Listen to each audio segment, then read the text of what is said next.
Perhaps you've been in a class where the instruction is to go from Virabhadrasana 1, Warrior 1, to Virabhadrasana number 2. That's going from a closed hip to an open hip pose. And I find it very challenging to do that. So I always break up the sequence. I think Virabhadrasana 1 is not an easy pose, so I usually try to put that in the end of my sequence. Whereas open hip, the Virabhadrasana 2, where the hips are lateral, facing the sides of the mat, is a much more accessible pose for people. So in this class, we'll be doing mostly open hip poses, and at the very end, see if we've got enough flexibility, enough stability in our poses to do Virabhadrasana 1. So we'll go from open hips to closed hip sequence. We'll begin standing with a wide stance. Step your feet nice and wide apart, facing the long edge of the mat. Bend your right knee and place both hands to the top of the thigh, just to prepare the hips for these poses to the practice. Bend your left knee, draw your heart forward toward the knee. Come back to the opposite side, bend the right knee, draw the top of the left thigh back, come back to the center, and go to the left side. Come back to the center position with both knees bent. Place your right hand down to the floor, or if you've got a block, you can use that. Take your left hand to your low back and turn your heart toward the left side. Take your left hand down. Take your right hand to the low back and turn your heart. Do that one more time. Right hand comes down, left hand comes up, and the left hand with the palm facing the sacrum is there to protect the pelvis, is there to ensure that the right side doesn't dip down and that the twist is primarily through the upper thoracic spine. So turn just a little bit so that your hip is not moving into the twist as well. Take your left hand down, take your right palm to the low back, and same thing. Try to keep the hips nice and parallel, and the movement, the rotation is in the upper spine. Release your hands down, heel toe your feet in toward each other. Place your hands to your low back and rise up. One way to step wide is to jump step. Many of us just prefer just stepping wide because it's a lot easier on our joints. If you want to jump to a wide stance, go ahead. Draw your right toes out, bend your right knee. Come to Virabhadrasana number 2. With the back leg really secure, allow the front thigh to drop a little bit. And the full pose is with the thigh parallel to the mat. For most of us, that's a little bit more challenging to do that. Lift your arms up. And I like lifting the arms up a little bit higher as a way to just create just a little bit more ease on the muscles of the neck. Now draw your gaze out over the extended right hand. Keep the back leg very strong before lifting yourself out of the pose by straightening the front leg, parallel your feet again, bend your knees again. Take the tops of the thighs back, take your hands down to the mat, and with the hands on the mat, take the hands nice and wide apart. Draw your elbows wide with the knees bent, with the inner thighs drawing back. Just draw your heart down into a forward fold. Place both hands to your low back, keeping the knees bent. Pull your feet in toward each other and rise up. Turn your left toes out. Bend your left knee. Keep your back leg strong. Inhale, lift your arms up. And see if you can just find that place of ease. Again, for some of us, it can be a little bit higher than parallel to the floor as a way to create this ease in the neck muscles. Take your gaze out over your extended left hand. Keep a nice tone in the muscles of the arm by spreading the fingers. Now release out of the pose by coming toward a straight front leg and bend your knees to draw the inner thighs back with the feet parallel. Hands nice and wide apart. And these open hip poses, you feel so grounded. You're able to just draw yourself a little bit deeper into your forward fold. Now that you've done a little movement in the hips. Now inhale, rise up. Place your hands to the low back and rise up. Turn your right toes out. Bend your right knee. Take your forearm to the top of the right thigh. With the right forearm to the top of the thigh, turn your heart. Just get a nice rotation of the upper chest. Reach your left arm up. Reach your left arm over and get nice length all the way from the back foot to the pelvis. Pelvis all the way to the fingertips. And just enjoy this nice open hip pose. Root down through the back foot to inhale, rise up once again.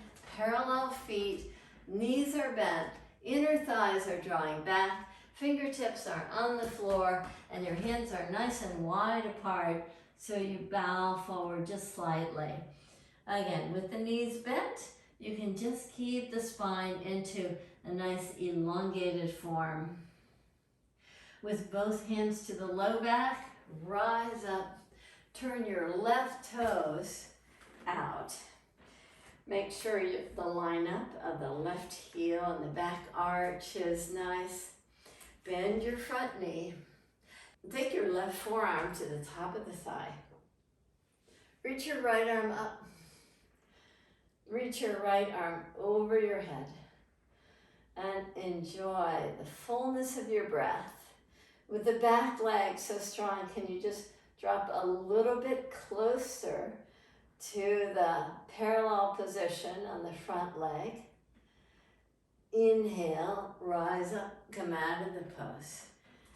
Parallel your feet again with your hands, fingertip top position, with your knees bent, with your inner thighs drawing back. You bow forward, this honoring gesture. You use this as your pause between the poses. As you're ready, place your hands to your low back and rise up. Turn your right toes out. This is kind of the trifecta of standing poses. I do this so much in my practice. From Virabhadrasana 2 to Parsvakonasana to Trikonasana. And with the wide leg stance and the forward bends, we've been able to work the back sides of the legs, the hamstrings nicely, so we're ready for triangle pose. So inhale in this nice open gesture. Keep the back leg strong, draw down into triangle pose. Keep the back leg steady. Just get a little bit more length to the side body as you reach your left arm over. See if you can lift your underside ribs and your gaze up. Now root down through the back foot to come out of the pose. With the feet parallel again, with the knees bent, with the inner thighs moving back. Take your fingertips down. Go a little wider in your stance, if possible, and bend your elbows. So the eyes of the elbows draw wide away from each other and reach your elbows forward to get length from the pelvis to your armpit. Place your hands to your low back and rise up. One last wide stance. I know we've been in this wide stance for quite some time. Turn your left toes out. Keep your back leg rooted. Inhale, reach your arms up. Exhale, come down to form the three triangles. The triangle of the legs, the triangle of the arm and the left side and the left leg, and the triangle all the way from the lifted right fingers to the back foot to the front foot. The three triangles of triangle pose. Uttita Trikonasana. Keeping that. See if we can get just a little bit more length on the side body with that steadiness of the back foot. Root down. 2, inhale and rise up. Release your hands, heel toe, your feet in toward each other. And come to Tadasana. Come to the front part of your mat. Now we'll go to closed hip. We're facing the front of the mat, not these lateral movements, but the front of the mat where the right foot steps forward. So now, after all those hip opening standing poses, now you're probably ready for closed hip poses. So step your left foot back. We'll go from the hamstring stretch triangle pose to the pyramid pose or to Parsvottanasana. So take your hands to your low back.